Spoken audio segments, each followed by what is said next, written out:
but even still, like, come on, bro. At that point, if you're having it like make stories up or something like that, if you're searching, researching stories or finding stories to read, okay. If you're having it make stories up, that actually is part of the what predicates into the reason they build these big ass centers. Speaking of books and movies, listen. I watched the Odyssey 2, 3 nights ago. In fact, while I was building up the original shit for the server, I turned it on my phone, and I don't know about you all, but as a kid, I read the Iliad and the Odyssey. Those books have been rewritten and restructured many a times over, thousands of times, even by the Greeks, even by the people who originally like wrote the stories. They have been retold numerous times. Now, I also remember seeing the original movie, The Odyssey, when I was younger, and I was just like, whatever. It is what it is. Then, of course, years ago, early 2000s, Troy came out. Let me explain something real quick before I give you this quick review or what I thought on it. I have to give you all, of course, what people were saying about it when it came out, before it came out. Oh my God, I can't believe they're making this movie. Oh my God, I can't believe they're using Lupita Nyong'o. Oh my God, I can't believe they're using Zendaya. Oh my God, I can't believe, like, it was all these oh my gods, and I can't believe they're using, and I can't believe the person's black, and I can't believe the person's not this or the person's not that, and yada yada yada. And now we even have that dumbass idiot Elon Muskie. What he say? I'm gonna have Grok make a true version of the Odyssey. Like, what? What? So you're trying to tell me that you're gonna have your AI? Okay. And then what did he say next? Oh, I'm gonna pay. I think it was Mel Gibson or some shit like that, 100,000 or $100 million or something like that to remake the movie. I'm like, bro, just shut the fuck up, for real. Or I just read to AI about itself and said it to my face. What face? Wait, plagiarism. Uh, no.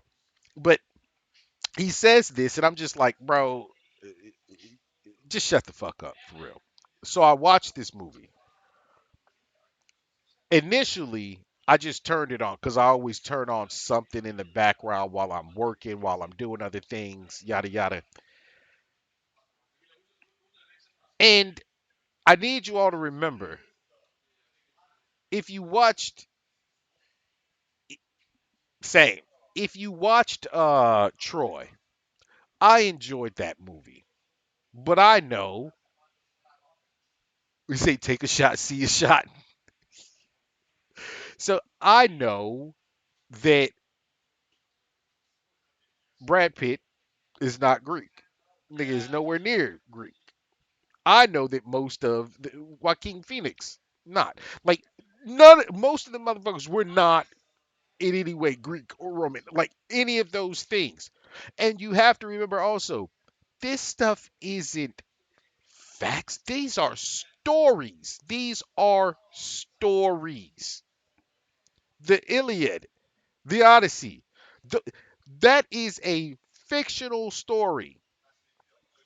But listen, I enjoyed the movie Troy. I enjoyed the way that Brad Pitt played the character Achilles. When I was younger, in reading those myths, Achilles really always had my attention because of the way that he was. He did not care. He would fight anyone. Why he fought, you may say it's fucked up. He fought for glory. The dude was just like, I am the best. I will be seen as such. I will do what it is I feel like I need to do to be remembered. What was the line in the movie? His mother, who's a goddess, Sparta. But that right there, the whole 300, like that again, another one of those movies where it's like, she, them motherfuckers, they thug thizzle. But Achilles, his mother was a goddess, and she said, "Why do you go do this to be remembered?" Like that is.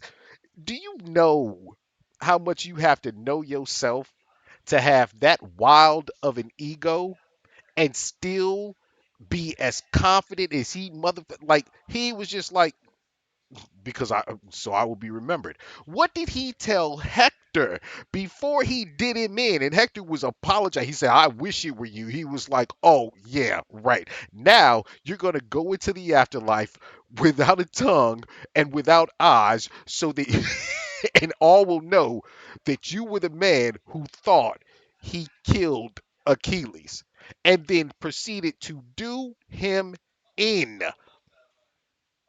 Tell you, Bullet, don't look like the ludicrous darker skinned team. Get shut your ass up, man. You better shut the fuck. Got my woman to watch Odyssey, and now she want to see Troy, Clash of Titans, etc. Listen, I get it. Like that's the thing. I'll get back to the Odyssey in a second. I mean, we are on a journey right now, for real, for real. Uh, King of Sprites, what's good? How you doing? Good to see you here. Okay, so he played the role of Achilles. I mean, I was like, bruh, he doing that shit for real. Like there would like watching him play that role, and you have to understand something. I don't know if you got, well, I mean, some of you might have had martial arts training, some of you might have done like different things growing up, but I've done like, multiple different forms of training. But if you want to learn how to use, I mean, sword and shield, but then also, I need you to understand something. If you were in martial arts, you more than likely have also trained with the bow staff. I was fucking, I love the bow staff, nunchaku. I clean with it, but to understand how to use that bow staff along with the shield he was using and the twirl behind the back spear through the fucking slit within the shield, the choreography was so brilliant for that movie, and he acted it out so flawlessly. It's like us looking at Keanu Reeves playing Neo or playing John Wick. The amount of attention to detail that he puts into the action sequences, that's how I saw Brad Pitt playing Achilles in Troy. Amazing. Let's see. Do you play Fortnite? I King of Sprites, I used to. I have not played Fortnite in a while, and there's a reason behind that. I will look again to see if I can possibly get back on there. We'll see. But right now it's been like Marvel Rivals, a couple other games, plus I'm building a server for essentially Pokemon Minecraft server. Yeah, clean as hell. But anyway, so like you said, Odyssey. Now she wants to see Troy, Clash of Titans. Okay. There's so many Clash of Titans. It's crazy. I remember like the old school Clash of Titans, different things like that. But the one that you're talking about, is that the one where my boy who played Superman, Man of Steel, the one with him in it? Because if that's the one you're talking about, yo, yo, while that movie, he's, I'm gonna crash out over this internet, $100 for a technician. Oh no, I'll talk to you about that in a second. How you might be able to get around that. But if that's the movie you're talking about with the Epirus bow, and I think his name was Mickey Rourke, played the one who wanted to actually release the Titans. That movie, while there were so many things that, how do I put it? There were so many things that could have been done better for the time it came out and the story that it played on. I absolutely enjoyed that movie. fantastic. But the Odyssey, essentially, at this point, the one that just came out, it plays off of the back of Troy. The person who played Odysseus in Troy is not the same person. Now it's what's his name? Jason Bourne. Like I'll just say Jason Bourne. Fortnite and Batman.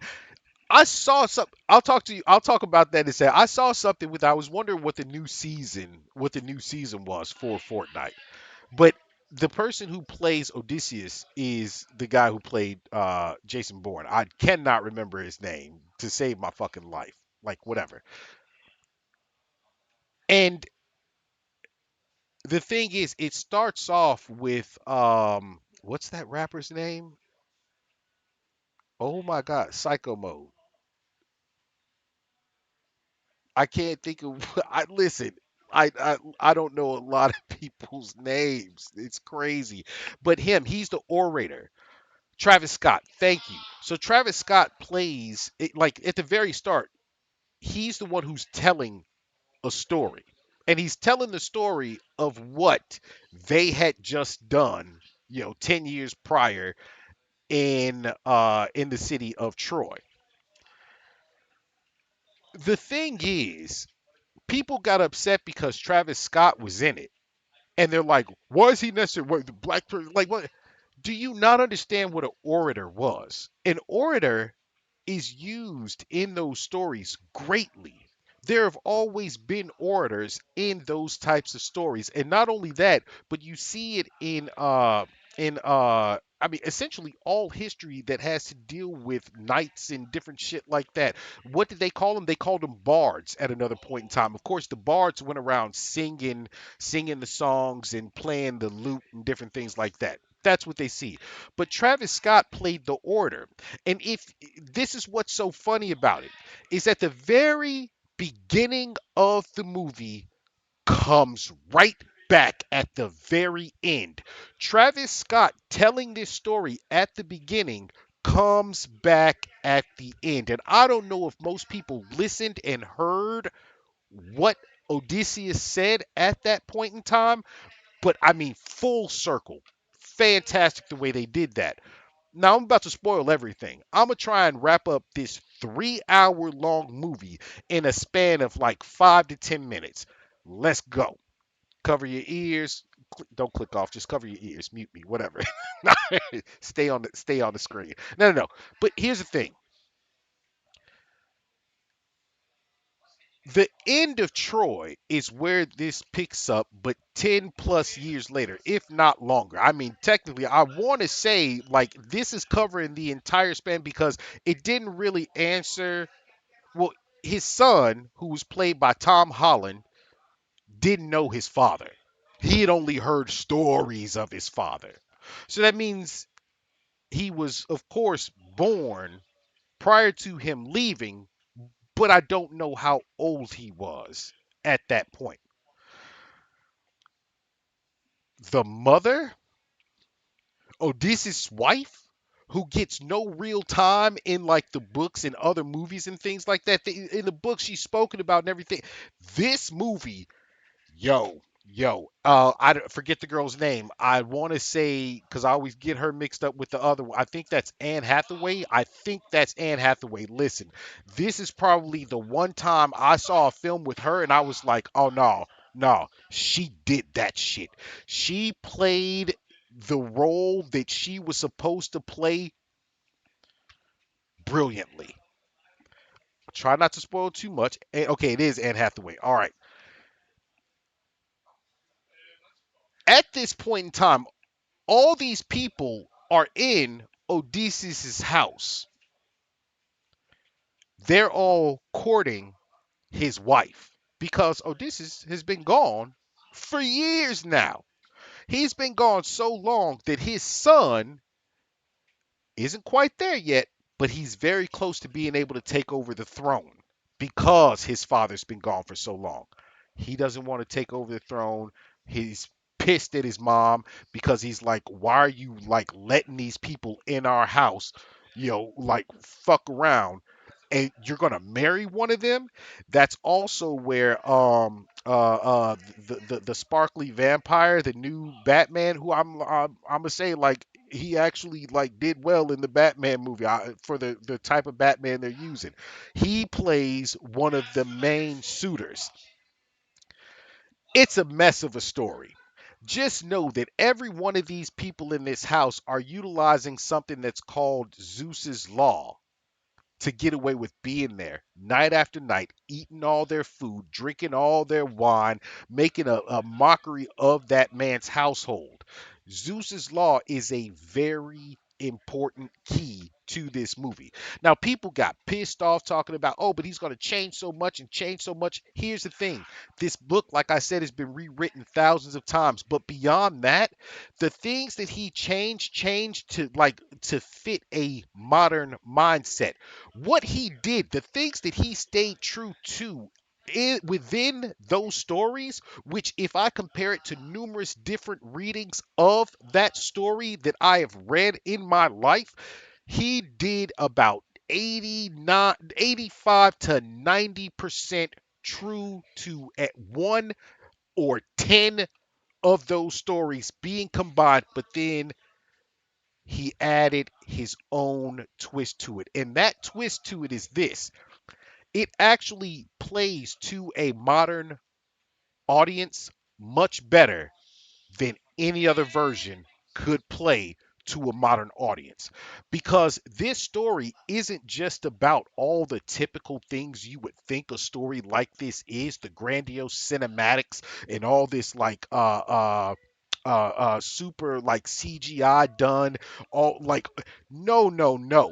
This is a story of how this man who had just done, and again, Zeus's law is very important, what Odysseus and Achilles and the rest of the Trojans did in order to get inside of the walls of Troy, or the Greeks did to get inside of the walls of Troy, absolutely was heinous. It broke every type of thing that Zeus's law stands for.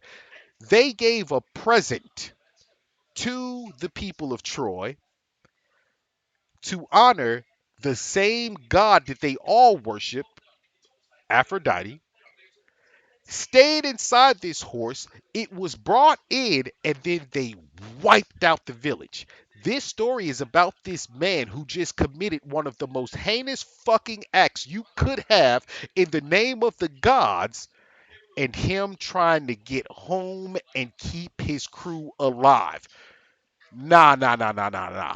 Everything that he suffered, I'm telling you, initially when you're watching the movie, it's like, is this shit gonna drag on for real, for real? But then it gets into it, and you're just like, wait a minute, help me, because now I feel like I'm on this journey with this motherfucker, and this ain't right. Every time he tried to save his people, they were getting wiped out. And of course, they all turned on him saying it's his fault, but they were not listening to him. One of my favorite scenes beyond dealing with the Cyclops was when they had to go past the land of the sirens. He told them, you're going to put the wax in the ears because this is what you did in those types of stories when you wanted to go through the land of sirens so you didn't hear their song. It kept everyone sane. He said, though, tie me to the mast. We're going to go through. You're going to put the wax in your ears. I'm not going to. And they're like, are you sure? Are you fucking crazy? He's like, no. I'm going to suffer this. I have to hear it. I have to know. And that way, when you see my change, you'll know you can take the wax out. This moment right here was so brilliant because they tie him to the mast, and as they're going through this area, it's not even just the crew. When they put the wax in their ears that goes silent, everything deafens for you as the viewer as well. It is a complete silent moment, but you're watching Odysseus on the mast screaming, crying, bawling his fucking eyes out. And when they get through, And his first mate like takes the shit out and he's talking to him. He's like, "What did you hear?" He goes, "Everything. Everything I've ever wanted, everything I've ever had, everything that ever could be, and everything that I have lost because of this fucked up journey we've taken." Essentially, it gets to a point where he's trapped on an island. You forget one clown takes it out and goes swimming. Yeah, that one dummy. Like, here's the thing. This was the other part of it, was that it just proves how like intelligent of a character Odysseus actually was, and how flawed and ignorant his crew was. He would tell them things. Don't do this, do this. Everyone trusted him. They trusted him throughout an entire war. They trusted him with their lives for all this time. And now on this journey home, even though the journey is hard as hell, you want to all of a sudden stop trusting him? One of the dummies took the fucking wax out of his ear. He heard the song, jumped right out into the ocean, and just started swimming. You know he didn't make it nowhere good. He was done. He was cooked the moment he jumped in that ocean. Period. They were going through a section where, oh, mind you, they stopped at a witch's house. They stopped on an island where the only person there was a witch. This scene is crazy how they did the special effects and everything else. The amazing like makeup artists. There was no real CG. There was no real CGI in this fucking movie, which is what also blows my mind. Yes, oh yeah, I gave a spoiler alert. I gave that a while ago. But it blows my mind how little CGI was done in this movie, but the way that they treated the whole situation was fantastic. All in all, he's trapped on this island. While this story has not only been told by the orator and everyone else over, the past decade plus, he's telling this story to the woman he's stuck on the ocean, stuck out, on this docked beach. I forget the goddess's name. I don't. That wasn't Aphrodite. Was that Xerxes? I don't remember which one of them it was. I don't like that story. I've read it so many times, but it's so long ago. But he's telling the story, and he can't remember things because she's been feeding him a plant constantly, and she's telling him stop taking it, but now he wants to take it. And at the end of the day, they come to terms with this, and she's like, do you want to know the truth or not? And so she's making him retell the whole journey. Sorry, I'm almost done. 11 minutes. Well, you get a 15 to 20 minute rundown of this movie. This is a 3-hour movie. I'm consolidating it and giving you I lost the challenge. Fuck yeah. I knew I was going to lose that challenge anyway. This is a 3-hour movie. What am I talking about? At the end of the day, it comes down to this point to where she's trying to make him realize why he's been there as long as he's been there. And when he comes to terms with the fact that not only does he have a wife and a child, even though he's been happy in this place the whole time, he realizes why he's been happy in that place the whole time. And that is because he was not prepared to go home, because he knew he broke every rule of their society at that point in time. And once you break a rule like Zeus's law, you have fucked society for all time, because your story is now being told the world over, and people are starting to use it to manipulate others, and so on and so forth. This is more than just the individual who went to war who didn't know how to come back home, which is kind of what the modern day equivalent would be of this story. But it is a story about a man understanding how the world has changed around him, and is changing around him to such a degree that there is a story about like every village and like everywhere is afraid, because there's a story being spread about the fucking warriors from the sea who are coming to rape and pillage their like every modern place in their society. Come to find out, that story is being told about him and his men. How wild is it to think that you've been the good guy this whole time, that you went to fight for something greater than yourself, so on and so forth, and then to realize, yeah, the foreigners of the sea is what they called them, to realize that you are the evil that everyone's afraid of. Like, come on, bruh. How do you go home knowing that? And then the worst part of it is he had to go to hell in order to find a way home to Hades, the one place no one fucking makes it back from. And while there, he was given answers to things that he absolutely did not want to know. And one of those things was the main thing that made him realize that going home was almost out of the question for him. And so essentially, his time on that island with the goddess was his time that was self imposed because he was afraid of what he had become and what he and his men and the rest of them did to their society. But when he realizes, he finally gives up and he says, and the goddess told him, says, listen, the only way you're going to go home is for you to go ahead and stop running. Give in to the gods. Zeus will not allow them to kill you. He was talking to his brother, Poseidon. He goes, Zeus will not allow Poseidon to kill you. You will suffer, but he won't allow him to kill you. He gets home. See, I condensed a lot of this. For those of you that have seen it, you know I condensed a lot of it. But he gets home. When he gets home, he's smart. He doesn't just rush home, show himself off. He's learning things, figuring out things. This, that, and the other's been happening in your home. He ends up running into his son. His son doesn't even know who he is. Saves his fucking son's life. Then his son starts, wait a minute. They get back to the crib and he goes in as one of the regular people, but there's a dog that's a part of his story. I won't say anything more about the dog, but yeah, he learned from the dude from Hades. Exactly.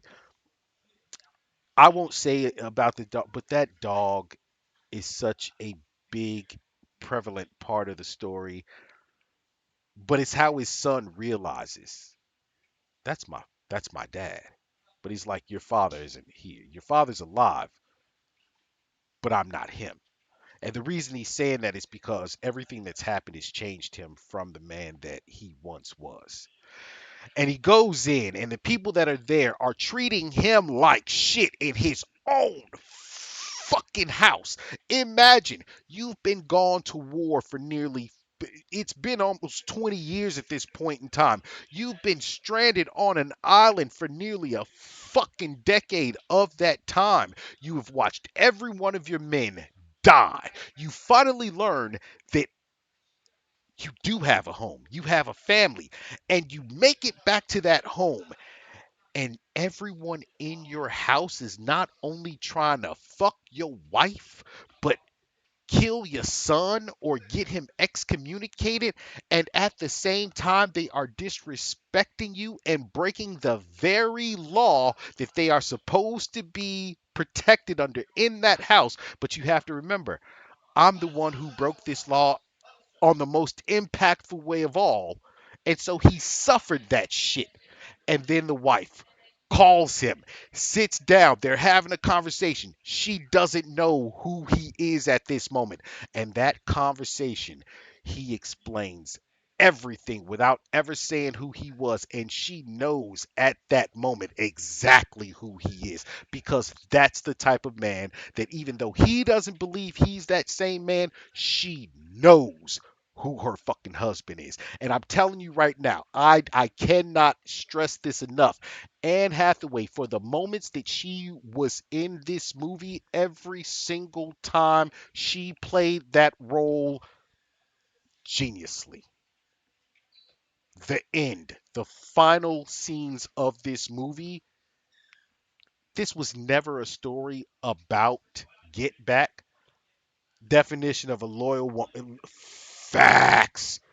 Loyal beyond Bruh, I didn't even say the thing. You know the parts I really want to talk about and what she told her son when he was like, I'm not even gonna get into that. But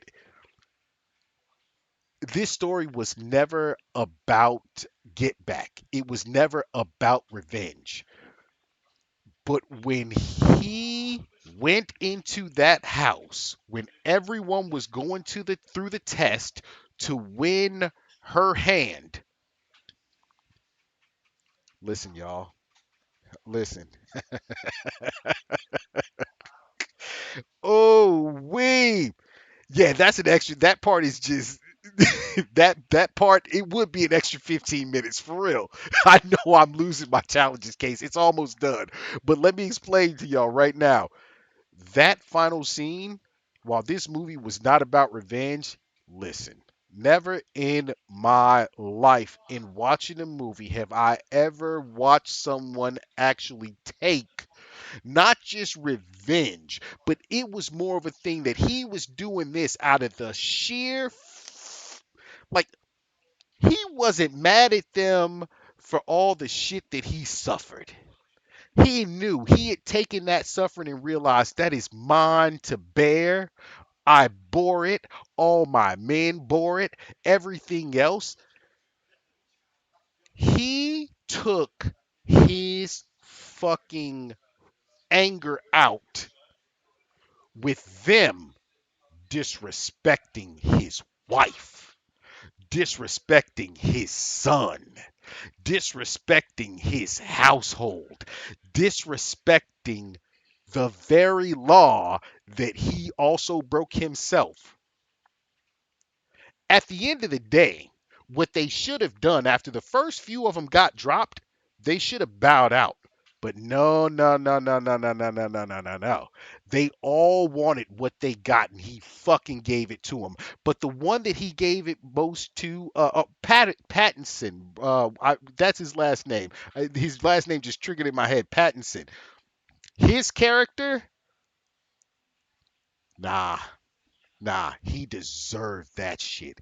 Not only did he disrespect this man, not only did he disrespect his wife, he disrespected his house, he disrespected his son, he disrespected the very memory of the young boy who took his place in the very war where he himself should have died. And Odysseus could not stand for that shit and did him in. And even Tom Holland is in that house when it came down to it, he had to go ahead and get it in, and he murked off a couple. That movie was brilliant. Listen, there's a lot of flaws to it, so on and so forth, but I can tell you right now, anyone who says it's a bad movie, it's a terrible movie, they are simply ignorant, they are hating, they have never read the books, they have never read any of those stories, they have no idea what the historical significance of that story was to individuals, how it's been changed over the years to fit cultural narratives at I mean all movies do this,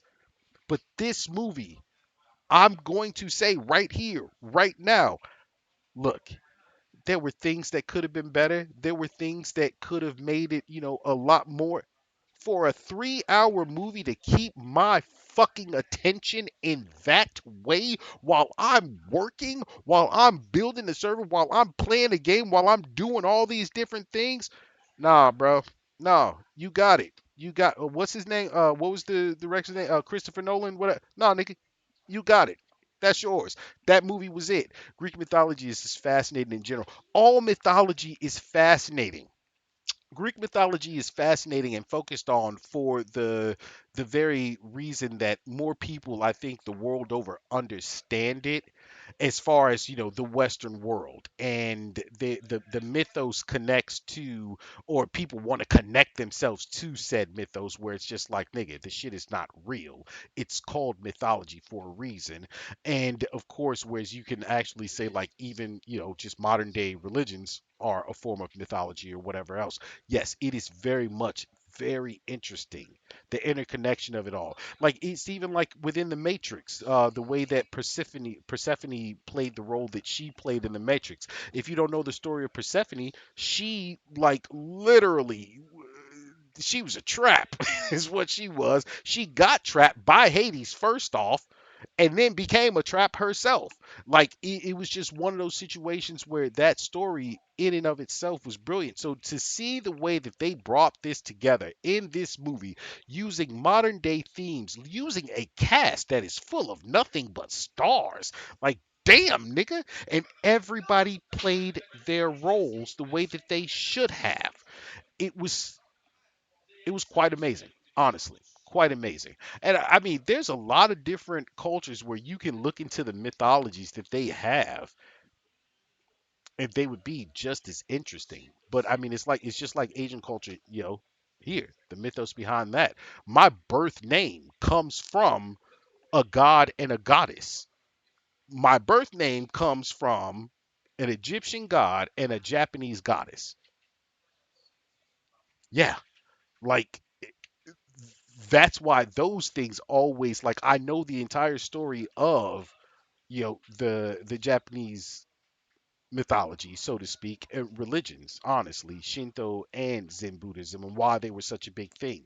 As far as the Egyptian mythos, like, I know a great deal of those stories too. I mean, uh, I'm named after Amun Ra. So yeah, and Amaterasu. And what's funny is when you listen to those names, there's one thing that stays the same within both of them, is that the word light is Ra. Amaterasu. Amun Ra. Ra means light the world over, the sun in and of itself, source of light, the sun. But anyway, yeah, I'm beyond that. But I will say the Odyssey was a fantastic movie. If you haven't watched it, I advise you to watch it. I'm not joking. And your girl Teflon. Oh no, bro, you gotta go ahead and like sit down and watch those other movies with her. If that's the movie that I think it is, it is. It's going to be kind of hard because it's so outdated now. But it was brilliant, and the kid who plays Zeus in that movie,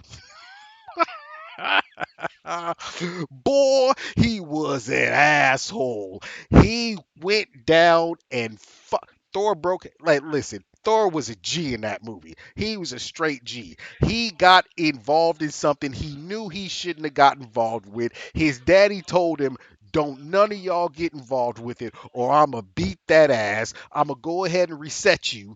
And Thor went, like, the way Thor got involved with it too. He just stood up there. He's looking down. He's like, I can't let this shit happen. Dropped in. Bow. The motherfucking superhero bend down, get up, and started beating ass. But Zeus showed up. Zeus showed up.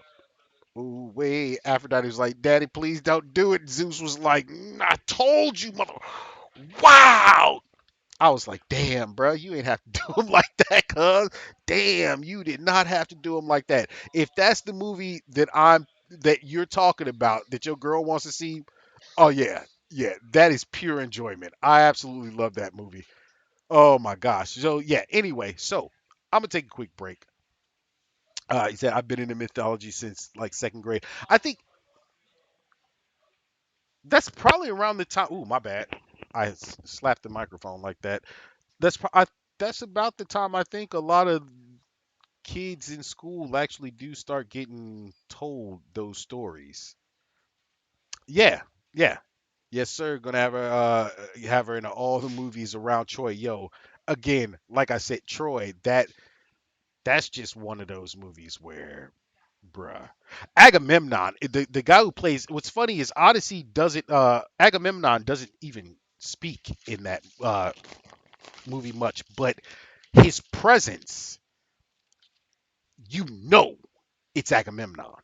You absolutely know that's Agamemnon. And I think the only time he speaks is in Hades, if I'm correct on that. But have the action actually watch the movie, have the action after. Stupid. But in Troy, the guy who played Agamemnon, he played the greedy asshole very well. He played that well. He played that role very well. Agamemnon, like, that's a story on just who not to be as a leader, as a ruler. You ain't shit, bruh. You are a dick. And like everything he did, he said it was for his brother. He said it was for his brother's pride. He said it was for the people. Nah, he went there because he had an ego. I'm not joking about this. If there was anyone you could actually compare Agamemnon to right now, it'd be Donald Trump. I'm not joking.